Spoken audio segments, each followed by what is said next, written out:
मेरे बहुत बहुत प्यारे साथियों, आप सभी को डॉक्टर विजय अग्रवाल का बहुत बहुत प्यार भरा नमस्कार। फ्रेंड्स, आज मैं अपनी बात संस्कृत के श्लोक के माध्यम से आप सबके सामने रखने जा रहा हूं।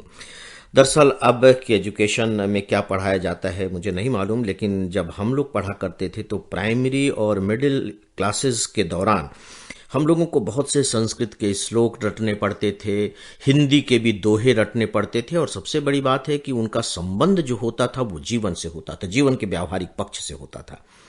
अब की बात मुझे नहीं मालूम। एक ऐसा ही श्लोक जो बहुत पहले मेरी समझ से शायद फोर्थ फिफ्थ में मैंने पढ़ा था, रटने की कोशिश भी की थी, क्योंकि उसकी कुछ बातें अभी भी स्मृति में हैं। और जैसे ही यह श्लोक मुझे कुछ दिनों पहले ही पढ़ने को मिला, मेरे दिमाग में बिल्कुल वो सारे के सारे शब्द कौंध गए। तो मैंने फैसला किया कि नहीं, ये शब्द मुझे अपने मित्रों तक पहुंचाना ही चाहिए। शायद वे इन शब्दों से परिचित न हो, लेकिन इनमें जो ताकत है, जो क्षमता है, वह अद्भुत है। फ्रेंड्स, आप सबने विदुर जी का नाम जरूर सुना होगा, महात्मा विदुर। आप यूं कह लीजिए कि पूरे महाभारत में दो महान दार्शनिक हमें देखने को, सुनने को, पढ़ने को मिलते हैं। एक है कृष्ण स्वयं और दूसरे हैं महात्मा विदुर। उनके बहुत से श्लोक नीति कथाओं के रूप में, या यूं कह लीजिए नीति परक श्लोक के रूप में जाने जाते हैं। और जो राजनीति है उसके संबंध में उन्होंने जो बातें कही हैं वे अपने आप में अद्भुत हैं और आज भी अनुकरणीय है। और सच बात यह है कि आप विदुर को बिल्कुल चाणक्य के विरोध में रख करके देख सकते हैं। जैसे चाणक्य नीति तो बहुत अच्छे सेंस में ये बात नहीं कही जाती, विदुर जी के साथ ऐसा नहीं था। खैर, तो विदुर जी का जो श्लोक है मैं उसे आपके सामने रख रहा हूं। ध्यान से सुनिएगा तो बहुत कुछ वैसे ही बिना इसके अर्थ बता ही आपके समझ में आ जाएगा। उन्होंने लिखा है, अमंत्रम अक्षरम नास्ति, अमंत्रम अक्षरम नास्ति। यानी कि जो अक्षर है, शब्द है, इसमें से कोई भी ऐसा नहीं है, नास्ति मतलब नहीं है, जो मंत्र न हो। यानी कि प्रत्येक मंत्र अक्षरों से बनता है और प्रत्येक अक्षर में मंत्र बनने की शक्ति है। अमंत्रम अक्षरम नास्ति, नास्ति मूलन औषधम। और जितने भी वनस्पतियां हैं, जितने भी पेड़ पौधे हैं, उनमें जड़ें होती हैं।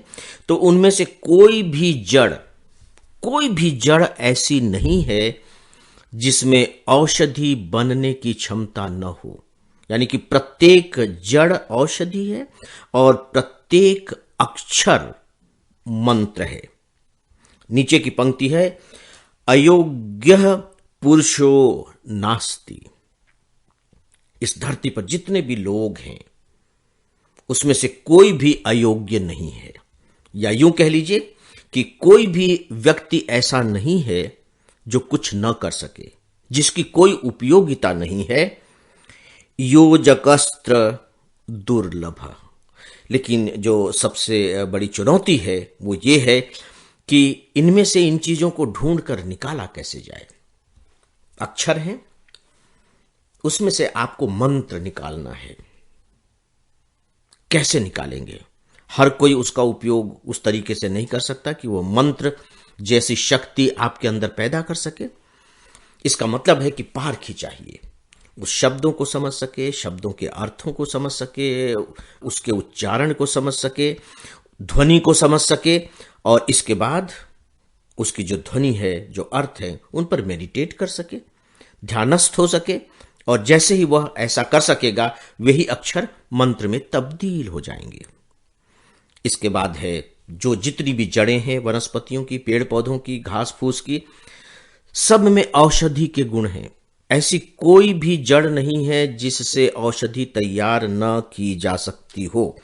यहां मैं आपको चरक संहिता का एक उदाहरण देना चाहूंगा कि जो चरक साहब थे, जो आयुर्वेद के बहुत बड़े, आप यूं कह लीजिए, ज्ञानी रहे हैं, उन्होंने अपने शिष्यों की परीक्षा लेने के लिए कहा था कि जाओ तुम सूर्योदय होते ही निकल जाओ और एक ऐसी चीज लेकर के आओ जिसका कोई भी उपयोग न होता हो, जो चीज बिल्कुल अनुपयोगी हो। वनस्पति चीज से लेकर के आना था।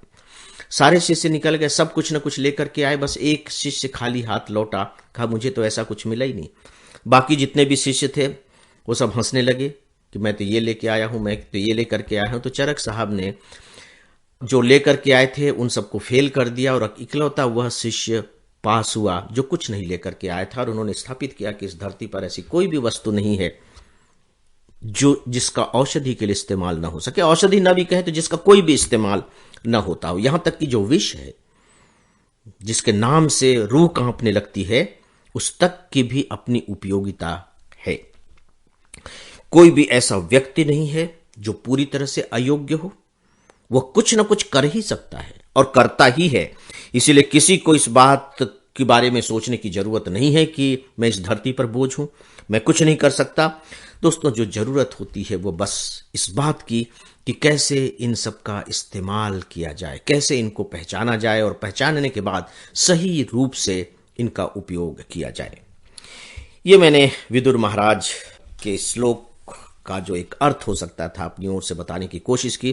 तो दोस्तों, क्या आपको नहीं लगता कि जब हर अक्षर मंत्र हो सकता है और हर जो जड़ है वो औषधि हो सकती है, तो हम आप जो हर व्यक्ति के रूप में है, पुरुष के रूप में है, नारी के रूप में है, कुछ न कुछ हमारा तो उपयोग हो ही सकता है। और मुझे लगता है कि हमें अपने जीवन को इसी आत्मविश्वास के साथ जोड़ना चाहिए, इसी आत्मविश्वास के साथ जीना चाहिए और अपने आप को एक्सप्लोर भी करना चाहिए। तो आज के लाइफ मैनेजमेंट में दोस्तों बस इतना ही। नमस्कार।